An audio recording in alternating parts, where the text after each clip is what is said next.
সুপ্রিয় দর্শক, আসসালামু আলাইকুম ওয়া রাহমাতুল্লাহ। আপনাদের সবাইকে স্বাগত জানাচ্ছি এখনকার আলোচনায়। আপনাদের সঙ্গে আছি আমি মোহাম্মদ মুজাহিদুল ইসলাম। দর্শক, আজকে অনেক অনেক খবর আছে আপনাদের জন্য। মার্কিন প্রেসিডেন্ট ডোনাল্ড ট্রাম্প বলেছেন 48 ঘন্টার ভেতরে যদি ইরান হরমুজ প্রণালী খুলে না দেওয়ার ব্যাপারে চুক্তি না করে তাহলে ইরানের উপর ভয়াবহ তীব্র হামলা হবে। তিনি একই সাথে আশাবাদ ব্যক্ত করেছেন যে খুব শিগগিরই ইরানের সাথে একটা চমৎকার চুক্তি হচ্ছে। তিনি যে হুমকি দিলেন আবার চুক্তির কথা বললেন, আসলে কি হচ্ছে? এটা কি দ্বিচারিতা, দ্বিমুখী কথাবার্তা হয়ে গেল না? আমি একবার শুরুটা প্রশ্ন দিয়ে করলাম আপনাদেরকে, এটা কি দ্বিচারিতা হলো? এবার হুমকিও দিলেন আবার চুক্তিরও আশা ব্যক্ত করলেন, এটা দ্বিচারিতা হয়ে গেল না? এপাশে একটি সূত্র থেকে আমি জানতে পারলাম ইরান হরমুজ প্রণালী খুলে দেওয়ার ব্যাপারে নতুন করে শর্ত আরোপ করেছে। সেই শর্ত পূরণ না হলে, সেই শর্ত যদি পূরণ হয় তবেই হরমুজ প্রণালী খুলে দিবে ইরান। কিন্তু এই যে আলোচনাটা হচ্ছে কার সাথে? ইরান তো বলছে আমেরিকার সাথে তাদের কোনো আলোচনা হচ্ছে না। তাহলে আলোচনাটা হচ্ছে কার সাথে? সে একটা দারুণ প্রশ্ন।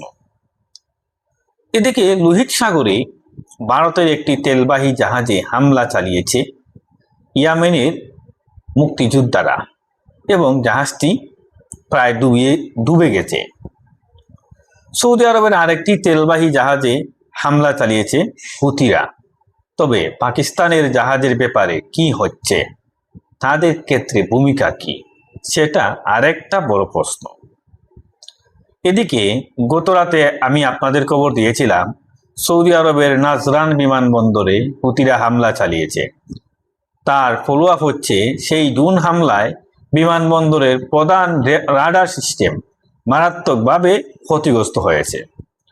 এমনকি বিমান উঠানামা সমস্ত কিছু আপাতত বন্ধ আছে। অনির্দিষ্টকালের জন্য বিমানবন্দর কার্যক্রম বন্ধ ঘোষণা করা হয়েছে। আর অন্য একটি সূত্র থেকে খবর পাওয়া যাচ্ছে সৌদি আরবের সাথে ইয়ামেনের হুতি যোদ্ধাদের পর্দার আড়ালে গভীরভাবে আলোচনা হচ্ছে। এই আলোচনাটা কিভাবে হচ্ছে আর সেই আলোচনার মধ্যস্থতা কে বা কারা করছে?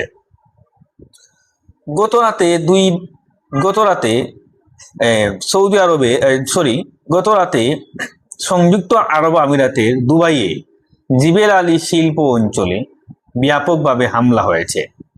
অন্তত 7টা বিস্ফোরণের ঘটনা ঘটেছে। আর এই হামলার পিছনে কারা এখনো পরিষ্কার করে জানা যায়নি। এই যে মধ্যপ্রাচ্যকে ঘিরে এত দ্বন্দ্ব, এত হামলা, এত হুমকি, এত যুদ্ধ, এত সংঘাত, এর ভিতরে কিন্তু আশ্চর্যজনকভাবে একটা ঘটনা ঘটেছে। সেটি হচ্ছে তেলের দাম কিন্তু কমেছে।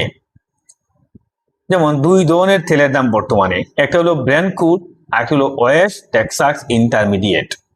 দুটোর দামই 5% কমেছে। এশিয়ার বাজারে স্টক এক্সচেঞ্জগুলোতে সূচক বর্তমানে ঊর্ধ্বমুখী হয়েছে। সুপ্রিয় দর্শক, এইসব বিষয় নিয়ে এখনকার আলোচনা করব। আশা করি আলোচনা থেকে অনেক অনেক তথ্য পাবেন এবং আলোচনাটি আপনাদের ভালো লাগবে। সুতরাং শেষ পর্যন্ত আপনারা আমার সঙ্গে থাকুন এবং আমার ভিডিওটি লাইক করবেন, কমেন্ট করবেন, শেয়ার করে অন্যদেরকে চ্যানেলটিকে এগিয়ে যাওয়ার জন্য আপনারা সবাই আমার সঙ্গে থাকুন। দর্শক, চলুন বিস্তারিত আলোচনায় যাই। প্রথমেই মহামান্য মার্কিন প্রেসিডেন্ট ডোনাল্ড ট্রাম্পকে দিয়ে শুরু করি। তিনি সম্প্রতি 2টি বক্তব্য দিয়েছেন। তার একটা বক্তব্য হচ্ছে ইরান চুক্তির জন্য পাগল পাড়া হয়ে গেছে, চুক্তির জন্য আমেরিকার পিছনে পিছনে পিছনে ঘুরপাক করছে। যাতে বোঝা গেল যে আমেরিকা চুক্তি করতে চায় না, অথচ ইরান তার পিছনে পিছনে ঘুরপাক করছে। কিন্তু সত্যটা আমিও জানি, আপনারা জানেন, বিশ্ব মানুষ জানে।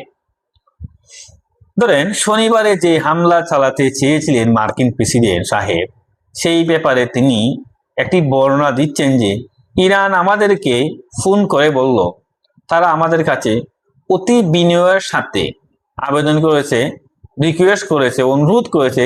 তিনি ঠিক এভাবে বলেছিলেন, অতি বিনয়ের সাথে বলেছিলেন, অনুরোধ করলো যে ইরান অনুরোধ করলো যে একটু আলোচনা করা যায়, প্লিজ আলোচনার সুযোগ দিন আমাদেরকে, যদি থাকে তাহলে আমরা একটা চুক্তি করতে চাই। আপনারা আমাদের উপর থেকে, আমাদের সংগঠনগুলো থেকে হামলা ফিরিয়ে নিন, আমাদের উপর হামলা বন্ধ করে দিন। এই অনুরোধের পর আমি হামলা বন্ধ করলাম। এটা কিন্তু আমার কথা না, এটা মার্কিন প্রেসিডেন্টের কথা, তুৎসুঠালের কথা। তারপর তিনি হামলা বন্ধ করেছিলেন। এখন তাদের সাথে চুক্তি হবে। আগামী 48 ঘন্টার ভেতরে এই চুক্তি সই হয়ে যাবে, এই চুক্তিতে স্বাক্ষর হয়ে যাবে। আর যদি চুক্তি না হয় তাহলে তাদের উপর ভয়াবহ হামলা চালানো হবে। দ্বিতীয় বিশ্বযুদ্ধের পরে এত বড় হামলা আর হয়নি বিশ্বের কোনো দেশের উপরে যুক্তরাষ্ট্রের পক্ষ থেকে। এরকমই হামলা চালানো হবে ইরানের উপর। ইরানকে একবারে ধূলিসাৎ করে দেওয়া হবে। বন্ধুরা, আপনারা একটু গভীরভাবে খেয়াল করুন। তিনি বলেছেন ইরান হামলা বন্ধ করার জন্য অনুনয় বিনয় করেছে, চুক্তির কথা বলছে, চুক্তি স্বাক্ষরের কথা বলছে। তিনি একই মুখ দিয়ে আবার বলছেন যদি চুক্তি না করে তাহলে দ্বিতীয় বিশ্বযুদ্ধের পরে সবচেয়ে বড় হামলা চালানো হবে ইরানে। তাহলে কি রে ভাই, একটা মুখ দিয়ে কয়টা কথা হচ্ছে ভাই ট্রাম্প? এই কথা তোমার সাথে মিলল না ট্রাম্প ভাই। তো যারা চুক্তির জন্য, হামলা বন্ধের জন্য অনুনয় বিনয় করে, তারা তো চুক্তি করেই ফেলতো, তারা তো চুক্তি নিয়ে গরমসি করতো না। এতক্ষণ তাদের কি হুমকি দেওয়ার আগে তার চুক্তির জন্য ট্রাম্পকে অনুনয় বিনয় করে তারা কি আবার যে চুক্তি নিয়ে গরমসি করতো? কখনো করতো না। আসলে আমার কাছে মনে হয় মার্কিন প্রেসিডেন্ট ডোনাল্ড ট্রাম্পের কথা মিলছে না, আমার কাছে মিলছে না, মেলে না। আপনাদের কাছে কি মিলে জানি না, কিন্তু তবুও আমাদের তার কথা শুনতে হয়। এই কারণে শুনতে হয় যে ঘটনার এক পক্ষে নায়ক বা খলনায়ক যাই বলি, ট্রাম্প তো বটেই, ট্রাম্প তো একটা পক্ষে আছে, তিনি নায়ক হতে পারেন আবার খলনায়ক হতে পারেন। বন্ধুরা, তিনি কি বলেছেন, কি করছেন, কোন দিকে যাচ্ছেন, তার পদক্ষেপগুলো সাম্প্রতিক কি এগুলো তো ফলো করার একটা ব্যাপার থেকেই, তাই আমাদেরকে তা শুনতে হয়। আফটার অল এই যুদ্ধ তো তারাই শুরু করেছে, আমেরিকানরা। যুদ্ধের একটা বড় পক্ষ কিন্তু আমেরিকা এবং মার্কিন প্রেসিডেন্ট ডোনাল্ড ট্রাম্প। সেই ক্ষেত্রে তাদের এই সমস্ত কথার পুনরাবৃত্তি, একই কথা বারবার ঘুরিয়ে ফিরিয়ে নানান রকমের সত্য মিথ্যার মিশেল দিয়ে মিক্সচার করে, বাট আমাদেরকে সেই মিক্সচারগুলো, সেই সত্য মিথ্যার কথাগুলো শুনতে হয়। উপায় তো আর আমাদের কাছে নেই, আলোচনা করতেই হয়। এই যে বললেন তিনি, এই হলো তাদের অবস্থা। তো সেক্ষেত্রে তিনি যে কথা বলছেন 48 ঘন্টার ভেতরে চুক্তি হয়ে যাবে, এবং চুক্তি হয়ে যাবে বলে আবার তিনি হুমকিও দিচ্ছেন। এই হুমকি দিচ্ছেন যে যতক্ষণ পর্যন্ত চুক্তি না হবে হামলা হয়ে যাবে, ততক্ষণ পর্যন্ত আলোচনায় যাবে না, চুক্তি হবে না। এটা ইরানের পক্ষ থেকে বক্তব্য ছিল যে, ইরানের পক্ষ থেকে এইরকম বক্তব্য ছিল যে যতক্ষণ পর্যন্ত হুমকি দামকি হামলা বন্ধ না হবে ততক্ষণ পর্যন্ত আমরা আলোচনায় যাব না আর চুক্তিও যাব না। এই হলো ইরানের কথা। আর ট্রাম্প বলছেন চুক্তি হয়ে যাবে। আমি দুয়ে দুয়ে চাই হয়, কিন্তু একে একে তো এক হয় না, ওনার সাথে কথা কোনো মিলছে না। বন্ধুরা, গতকাল কিন্তু আমি একটা খবর দিয়েছিলাম আপনাদের। ইরানের বিশেষজ্ঞ পরিষদ থেকে এই ধরনের আলোচনায় যাওয়ার ব্যাপারে নিষেধ করা হয়েছে।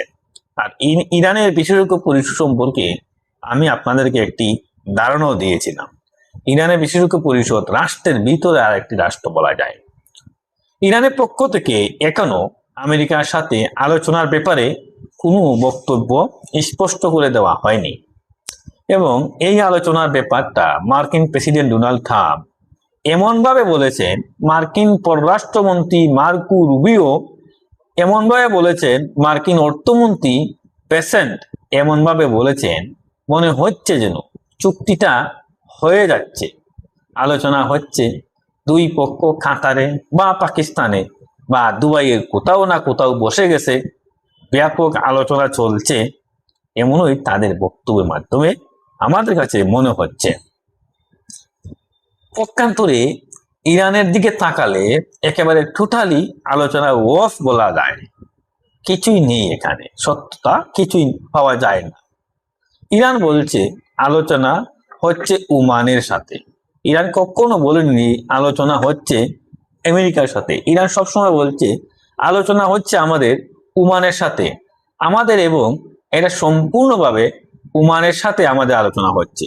এই হরমুজ প্রণালী আমরা কিভাবে নিয়ন্ত্রণ করব, কিভাবে ব্যবহার করব, কিভাবে ভাগ করব, এই বিষয়টা নিয়ে আমাদের আলোচনা হচ্ছে। ওমানের সাথে একটা চুক্তিও হয়ে যাবে, আমেরিকার সাথে এর কোনো সম্পর্ক নেই। বন্ধুরা, তবে আমি এই সমস্ত ঘটনাগুলো, এই সমস্ত বক্তব্যগুলোর উপরে ঘাটাঘাটি করে যা শেষমেশ জানতে পেলাম, সেটা হচ্ছে এরকম যে কাতার এবং পাকিস্তান এবং সৌদি আরব এরা হয়তো একটা একত্রে মিলেমিশে আমেরিকাকে বাদ রেখেই ইরানের সাথে একটা আলোচনা চালিয়ে যাচ্ছে বা করছে। আমার একটা আইডিয়া বললাম, হয়তো সেখানে আমেরিকার মতামত তাদের কাছে আছে, তারা কি কি নিয়ে কথা বলতে চায়, কিভাবে কথা বললে তাদের সন্তুষ্টি হবে, মনোরঞ্জন হবে, ইত্যাদি ইত্যাদি, এই নিয়ে এই সমস্ত দেশগুলো ইরানের সাথে একটা আলোচনা করছে। বা ইরান আমেরিকার সাথে কোনো আলোচনা নেই, এটা মোটামুটি পরিষ্কার। বর্তমানে ইরান এবং আমেরিকার সাথে কোনো আলোচনা হচ্ছে না, এটা মিডিয়ার মাধ্যমে একটি আলোচনা হতে পারে। তো এই আলোচনা চলছে বলে আমি যা বুঝলাম তা হচ্ছে হরমুজ প্রণালী তো খুলতে হবে, আজ হোক বা কাল হোক। হরমুজ প্রণালী বন্ধ রাখা যাবে না। হরমুজ প্রণালী বন্ধ রাখলে বিশ্ব অর্থনীতি মারা যাবে, ধ্বংস হয়ে যাবে। সুতরাং এই যে হরমুজ প্রণালী খুলবে, এই কোন ফর্মুলায় খুলবে? এই হরমুজ প্রণালী খোলার ব্যাপারে হরমুজ প্রণালী ব্যবহার করে তো কাতার তার তেল গ্যাস রপ্তানি করে, শুধু কাতার নয়, মানে এক কথায় উপসাগরীয় অঞ্চলের প্রত্যেকটা দেশে আমদানি রপ্তানি এই হরমুজ প্রণালীর উপর নির্ভর করে। এই হরমুজ প্রণালী ব্যবহার করে সারা বিশ্বের মানুষই তাদের প্রয়োজনীয় দ্রব্য সামগ্রী মধ্যপ্রাচ্য থেকে সারা বিশ্বে নিয়ে যায়। যেমন কুয়েত, বাহরাইন, সৌদি আরব, ইরাক, সংযুক্ত আরব আমিরাত সবাই কিন্তু এই হরমুজ প্রণালী ব্যবহার করে। তাই হরমুজ প্রণালী তাদের জন্য খোলাটা খুব প্রয়োজন। এই আঞ্চলিক দেশগুলোর জন্য হরমুজ প্রণালী খোলা তাদের জন্য খুবই প্রয়োজন। হয়তো এই আঞ্চলিক দেশগুলো, উপসাগরীয় দেশগুলো মিলেমিশে একটি আলোচনা করছে, সেখানে ইরান সম্ভবত কিছু শর্ত আরোপ করেছে, শর্ত দিয়েছে। আমি আপনাদেরকে 4টা শর্ত জানাচ্ছি, খুবই ইন্টারেস্টিং হবে আপনাদের শোনার জন্য। নাম্বার 1, হরমুজ প্রণালী এলাকা থেকে আমেরিকার নৌ অবরোধ অবিলম্বে খুবই দ্রুত তুলে নিতে হবে। নাম্বার 2, ইরানের তেল, গ্যাস এবং তেলজাত পণ্য রপ্তানির উপরে আমেরিকার যে নিষেধাজ্ঞা আছে সেই নিষেধাজ্ঞা তুলে নিতে হবে।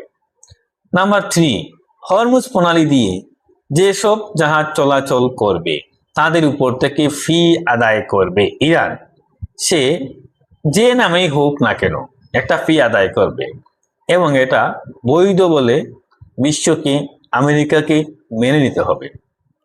নাম্বার 4, হরমুজ প্রণালী দিয়ে পারস্য উপসাগরে যেসব জাহাজ প্রবেশ করবে সেসব জাহাজের উপরে পূর্ণ কন্ট্রোল থাকবে ইরানের হাতে।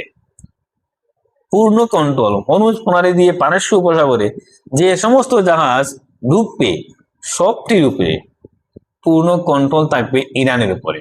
অর্থাৎ কোনটা এই হরমুজ প্রণালী পার হতে পারবে, কোনটা যাবে, কোনটা ঢুকতে পারবে, কোনটা ঢুকতে পারবে না, এটা এরা একমাত্র ইরান ঠিক করবে।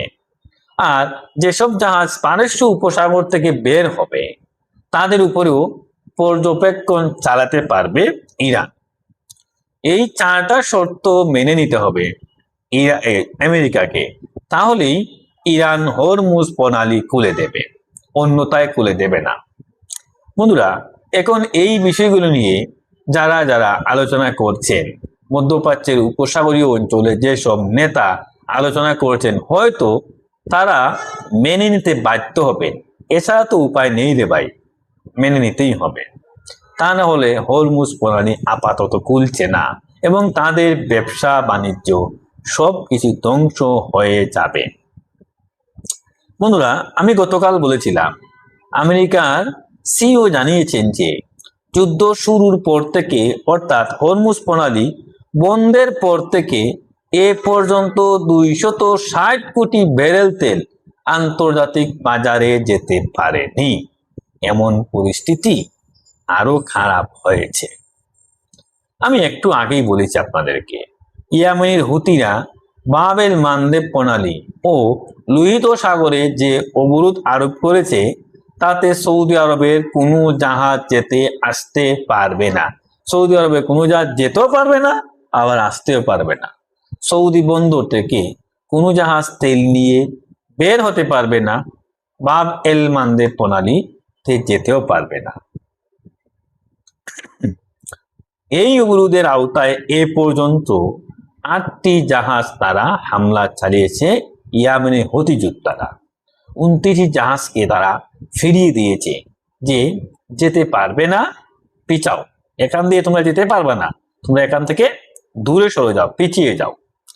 আর গতকালকেই সৌদি আরবের একটি তেলবাহী ট্যাঙ্কারে হামলা চালিয়েছে ইয়েমেনের হুতি যোদ্ধারা এবং ভারতের একটি তেলবাহী ট্যাঙ্কারে হামলা চালিয়েছে এবং ভারতের তেলবাহী ট্যাঙ্কারটা সম্ভবত ডুবে গেছে। ভারতের তেলবাহী ট্যাঙ্কার হামলার পর সেখান থেকে 13 জন নাবিককে উদ্ধার করা হয়েছে, বাট তেল ট্যাঙ্কার সম্ভবত ডুবে গেছে। পরিস্থিতি কিন্তু খুবই খারাপ, খুবই ভয়াবহ পরিস্থিতি, কিন্তু খুবই ভালো না। এতদিন হরমুজ ছিল, এখন হরমুজের পাশাপাশি বাব এল মানদেব প্রণালী ও লোহিত সাগর এই একই সংকটের মধ্যে পড়েছে। সেই ক্ষেত্রে তেলের বাজার কি হবে, বিশ্ব অর্থনৈতিক কি হবে, আপনারা একটু বিবেচনা করেন। বন্ধুরা, হরমুজ প্রণালী খুলতে হবে, না খুললে তো উপায় নেই। বিশ্ববাসীর অর্থনৈতিক অবস্থা খুবই মান্দা হয়ে যাবে এবং এটা যে আমেরিকার শক্তি প্রয়োগের মাধ্যম, এটা যে আমেরিকার শক্তি প্রয়োগের মাধ্যমে সামরিক উপায়ে খুলবে, সেটা কিন্তু বর্তমানে সম্ভব না, ভবিষ্যতেও সম্ভব না। কেন সম্ভব না? দুটি কারণে এটা সম্ভব হবে না। যেমন, যদি তারা পারত এতদিনে আমেরিকা খুলে ফেলত, যদি তারা অস্ত্রের মাধ্যমে, হুমকির মাধ্যমে, শক্তি প্রয়োগের মাধ্যমে আমেরিকা হরমুজ প্রণালী খুলতে পারত, তাহলে এতদিনে তারা খুলে ফেলত। সেই সামরিক সক্ষমতা আমেরিকার হাতে এখন নেই, তাই তারা কখনো খুলতে পারবে না। আর 2 হচ্ছে, যুদ্ধ শুরু করলে হরমুজ প্রণালী নিরাপদ হবে না কোনোদিন। যুদ্ধ যখন শুরু হবে হরমুজ প্রণালী কোনোদিন নিরাপদ থাকবে না, থাকবে না, এটা শিওর আপনারা বলে রাখতে পারেন। চলতেই থাকবে যুদ্ধ। কতদিন যুদ্ধ থাকবে? যতদিন যুদ্ধ থাকবে হরমুজ প্রণালী কখনো নিরাপদ থাকবে না। যতক্ষণ পর্যন্ত আপনি ইরানকে সারেন্ডার করাতে না পারবেন, ইরানকে সারেন্ডার করাতে না পারলে ততদিন পর্যন্ত যুদ্ধ চলবে। আর ইরানকে সারেন্ডার করানো কি এত সহজ কাজ? আপনারা কি মনে করেন? ইরানকে সারেন্ডার করানো কি সহজ কথা?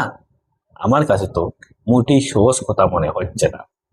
ফলে ইরান এখানে একটা বিশেষ সুবিধাপ্রাপ্ত অবস্থানে দিন দিন পরিগণিত হচ্ছে, তাতে কোনো বিন্দুমাত্র সন্দেহের অবকাশ আমার নেই। এই জায়গা থেকে হরমুজ প্রণালী যদি খুলতেই হয়, তাহলে ইরানের সাথে সমঝোতায় আসতে হবে, একটা সিচুয়েশনে আসতে হবে। ওই যে হুমকি দেওয়ার ভাষা বলে সমঝোতা করা যাবে না, যে না করলে এত হামলা চালাবো, অমুক করব, তমুক করব, কি করব, এই সমস্ত কাজ হবে না। এই সমস্ত কাজে ইরানের রুটি চলবে না, হরমুজ প্রণালীও খুলতে পারবেন না। বন্ধুরা, ইরান বলেই দিয়েছে কোনো হুমকি দামকিতে ইরান হরমুজ প্রণালী কখনো খুলবে না। পাশাপাশি গতকাল ইরানের বিশেষজ্ঞ পরিষদ থেকে বলা হলো এটা নিয়ে কোনো আলোচনা হবে না। এটা কিন্তু অনেক বড় ব্যাপার। তাদের কি দেমাক আছে দেখেন, তাদের কি সক্ষমতা আছে, তারা আমেরিকার মুখের উপর বলতে পারছে যে এটা নিয়ে কোনো আলোচনা হবে না। বন্ধুরা, সেই ক্ষেত্রে আমেরিকার সাথে যদি চুক্তি হয়, এই অঞ্চলের দেশগুলোর সাথে যদি ইরানের একটা চুক্তি হয় এবং এই অঞ্চলের দেশগুলো যদি আমেরিকাকে বাধ্য করে দিয়ে ভাই তোমরা তোমাদের অবরোধটা সরাও, আমরা আর পারছি না, আমরা ধ্বংস হয়ে যাচ্ছি, তাহলে আমেরিকা তাদের মিত্রদের রক্ষার্থে বাধ্য হবে। বন্ধুরা, এর ভেতরে খবর পাওয়া যাচ্ছে, একটা নতুন করে খবর পাওয়া যাচ্ছে, সৌদি আরব তার গাঁটীয় মাটি আমেরিকাকে ব্যবহার করতে দিতে চায়নি। সেদিনের যে হামলা হয়েছে, সেই হামলার প্রধানত সৌদি যুবরাজ মোহাম্মদ বিন সালমান ডোনাল্ড ট্রাম্পকে ফোন করে বন্ধ করে দেন, দেখিয়েছে যে হামলা করলে একদম সর্বনাশ হয়ে যাবে, খবরদার আপনারা ইরানে হামলা চালাবেন। আবার ইয়েমেনের সাথে পর্দার আড়ালে সৌদি আরব আলোচনা করছে তাদের জ্বালানি এবং সহায় সম্পত্তির উপর যাতে ইয়েমেন হামলা না করে, সেই জন্যে ইয়েমেনের হুতি যোদ্ধাদের সাথে সৌদি আরব গোপনীয়ভাবে আলোচনা চালিয়েছে। তো যখন এই আলোচনা পরিণত হবে, তখন ইয়েমেন বলবে তোমার জ্বালানি, তোমার সম্পদ আমি নিরাপদ রাখবো, আমি নিরাপত্তা দেব, তুমি আমার উপরে অবরোধ দিয়ে রাখবে, এটা তো হতে পারে না ভাই। আমি তোমার নিরাপত্তা দিই, আমি তোমার উপরে হামলা করতাম না, তোমার সম্পদ রক্ষা করবো, তোমার সম্পদ ক্ষতি করতাম নাই, কিন্তু তুমি আমারে অবরোধ দিয়ে রাখবা আমার সম্পদের উপরে, আমার দেশের উপরে, আমার জল সীমা, আমার আকাশ সীমা, আমার পানি সীমা, সব কিছুতে আপনি আমারে অবরোধ দিয়ে রাখবা, তা তো হয় না ভাই। সেই ক্ষেত্রে আমার উপর থেকে অবরোধ তুলে নাও, আমার বিরুদ্ধে যুদ্ধ তুমি বন্ধ করো, আমি শান্তিতে থাকি, তুমিও শান্তিতে থাকো, তা না হলে তোমার বিরুদ্ধে আমাদের হামলা চলবে।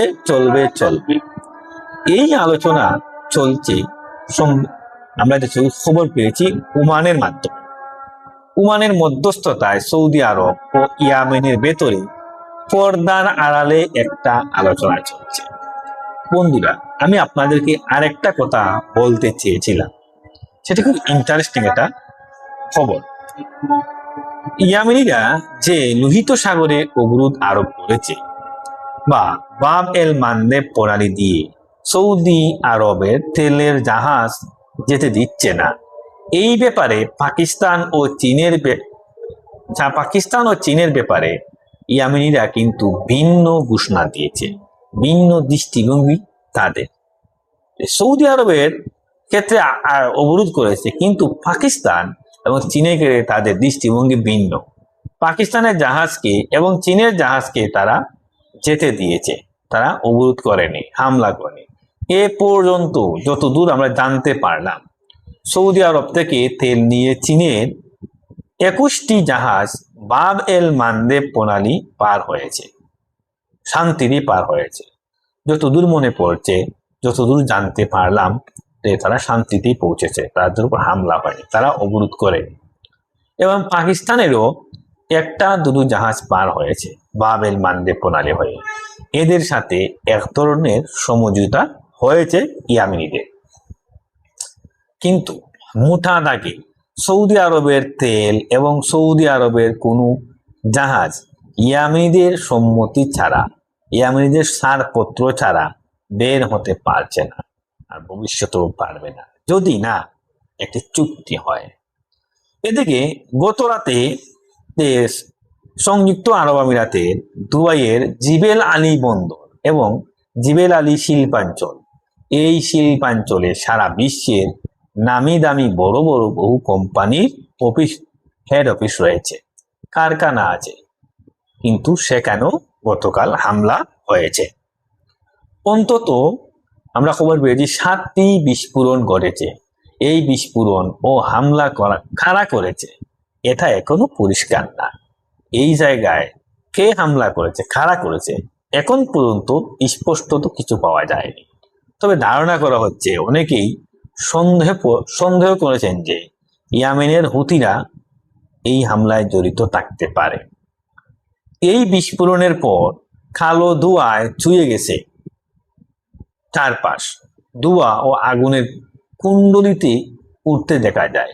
এই বিষয়টা ভিডিও করার চেষ্টা করেছিল সেইখানকার অধিবাসী 2 জন ব্যক্তি, হয়তো আরো কেউ কেউ ভিডিও করতে পারেন, বা 2 জনকে আটক করা হয়েছে। মার্কিন প্রেসিডেন্ট ডোনাল্ড ট্রাম্পের হুমকি নিয়ে আমি আরেকটু কথা বলি। ডোনাল্ড ট্রাম্প যখন ইরানের বিরুদ্ধে হামলা চালানোর ব্যাপারে ব্যাপক হুমকি দামকি দিচ্ছেন, সে যে ইরান যদি চুক্তি না করে তাহলে ইরানকে একেবারে প্রস্তর যুগে পাঠানো হবে, ধ্বংস করে দেওয়া হবে, ইত্যাদি ইত্যাদি, খুব বাস্তব কথা হচ্ছে। আপনারা কি জানেন আসলে কি আমেরিকা তা করতে পারবে? আমেরিকা আসলে সেই সক্ষমতা কি এখন আছে? আমার জানা মতে আমেরিকার সেই সক্ষমতা এখন নেই বললেই চলে।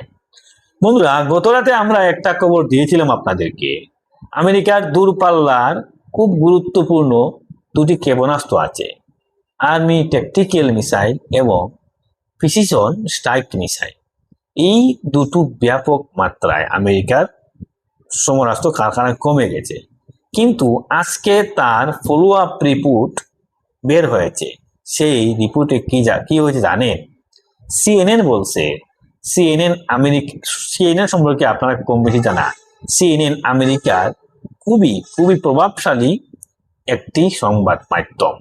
সিএনএন তার রিপোর্ট দিয়েছে, শুধু সিএনএন না, আরো অনেকটা পত্রিকাও বা গণমাধ্যম টেলিভিশন চ্যানেল রিপোর্ট করেছে আমেরিকার হাতে শুধু ওই 2টো মিসাইল শেষ হয়নি, আরো আছে। জানতে চান? আমেরিকার হাতে শুধু এই 2টা মিসাইল শেষ হয়নি, তার মিসাইলের 80% শেষ। পেট্রিয়েট যেটা, এটা অর্ধেকের বেশি শেষ। তাহলে যুদ্ধ করবে কি দিয়ে? আমেরিকার হাতে যুদ্ধের আগে 400 মতো তার ক্ষেপণাস্ত্র ছিল, তার 80% শেষ হলে আর কয়টা আছে আপনারা একটু হিসাব করে বের করেন। পেট্রিয়ট ছিল যুদ্ধের শুরুর সময় 2000-এর মতো ছিল, তার অর্ধেকের বেশি শেষ হয়ে গেছে। অর্ধেকের বেশি পেট্রিয়ট শেষ হয়ে গেলে আমেরিকার হাতে সর্বোচ্চ আর 1000 আছে। আর ওই 2 রকম আর্মি ট্যাকটিক্যাল মিসাইল ও প্রিসিশন স্ট্রাইক মিসাইল, এই দুটো তো প্রায় শেষের পথে। আরো কয়েকদিন আগে আমি একটা খবর দিয়েছিলাম, ভারত মহাসাগরে অবস্থিত মার্কিন জাহাজ থেকে চূড়ার মতো ক্ষেপণাস্ত্র নেই আমেরিকার হাতে। মধ্যপ্রাচ্যের বিভিন্ন জায়গায় যে হামলা হচ্ছে, সেসব জায়গায় কোনো ডিফেন্স সিস্টেম নেই। যা টুকিটাকি ছিল সেগুলো তুলে নিয়ে চলে গেছে। মধ্যপ্রাচ্য মোটামুটি ডিফেন্স সিস্টেম থেকে মুক্ত এখন বলা যায়। এই অবস্থায় যদি আমেরিকা ইরানের উপর হামলা চালায়, তাহলে ইরান যে পাল্টা হামলা চালাবে, সেই হামলা ঠেকানোর মতো কোনো অবস্থান তাদের কাছে নেই, তাদের কোনো সক্ষমতা নেই। যার কারণে মার্কিন সামরিক বাহিনী প্রচন্ড বিরোধিতা করেছে মার্কিন প্রেসিডেন্ট ডোনাল্ড ট্রাম্পকে, যে না স্যার, এই হামলা চালানো যাবে না, এই হামলা হলে ভয়ঙ্কর ক্ষতি হবে, যার ফলাফল আমাদেরকে ভোগ করতে হবে, এই হামলা আমাদের ঠেকানো যাবে না। শুধু তাই না, মজার ব্যাপার হচ্ছে এই যুদ্ধকে কেন্দ্র করে গত 28শে ফেব্রুয়ারি যে যুদ্ধ শুরু হয়েছিল সেই থেকে এ পর্যন্ত বহু সংখ্যক মার্কিন জেনারেল, মার্কিন কর্নেল, মেজর জেনারেল, বিভিন্ন পর্যায়ের বহু সংখ্যক সেনা কর্মকর্তাকে আমেরিকার সামরিক বাহিনী থেকে বহিষ্কার করা হয়েছে, প্রত্যাগ করতে বাধ্য করা হয়েছে। কেউ কেউ এমনি এমনি নিজ থেকে প্রত্যাগ করেছেন। বন্ধুরা, এই যুদ্ধকে কেন্দ্র করে বিশৃঙ্খলা এবারে মিসম্যানেজমেন্টের কারণে যুদ্ধ করে তো সামরিক বাহিনী তাদের একটা সিস্টেম আছে না।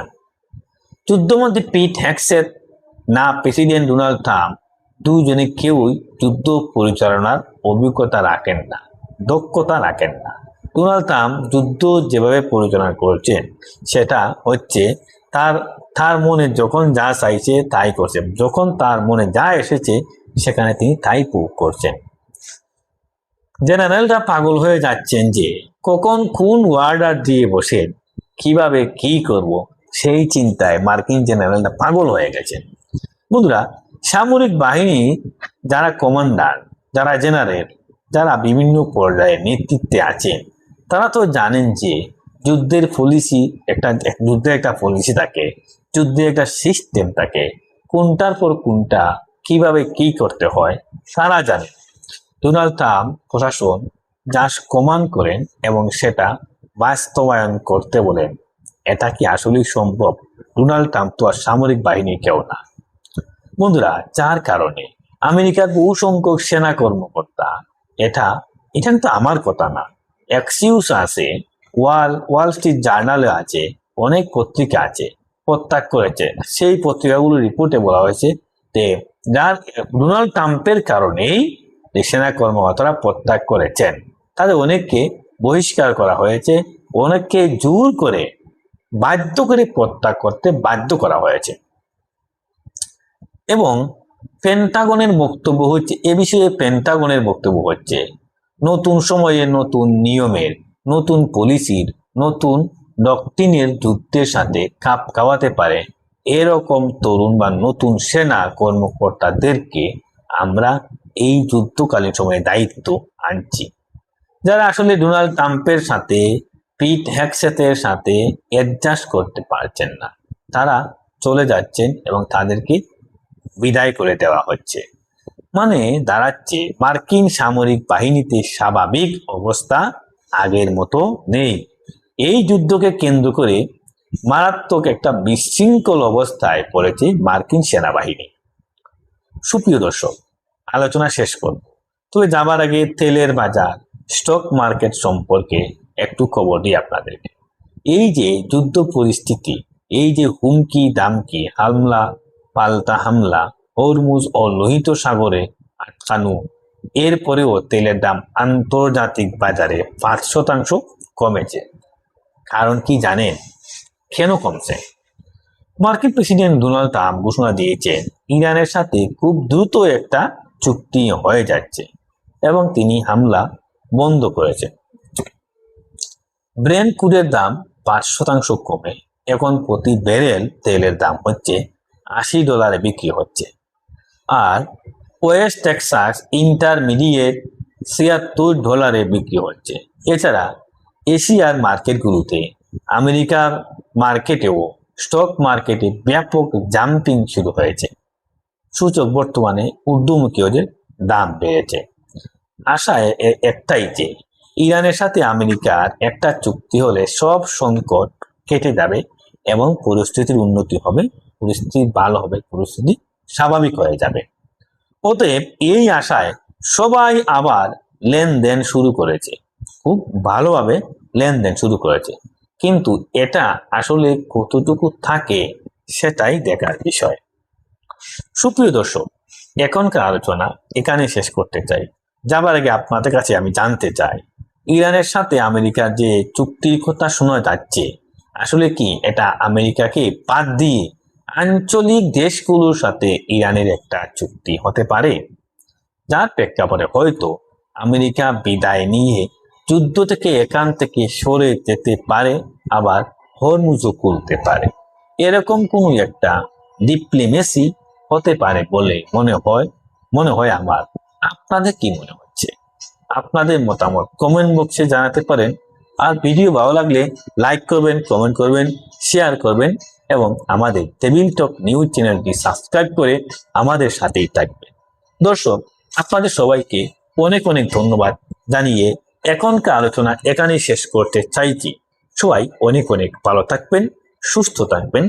দেখা হবে অন্য কোনো আলোচনায়। সেই পর্যন্ত আপনি সুস্থ থাকুন আর আমার চ্যানেলটি সাবস্ক্রাইব করুন। আল্লাহ হাফেজ।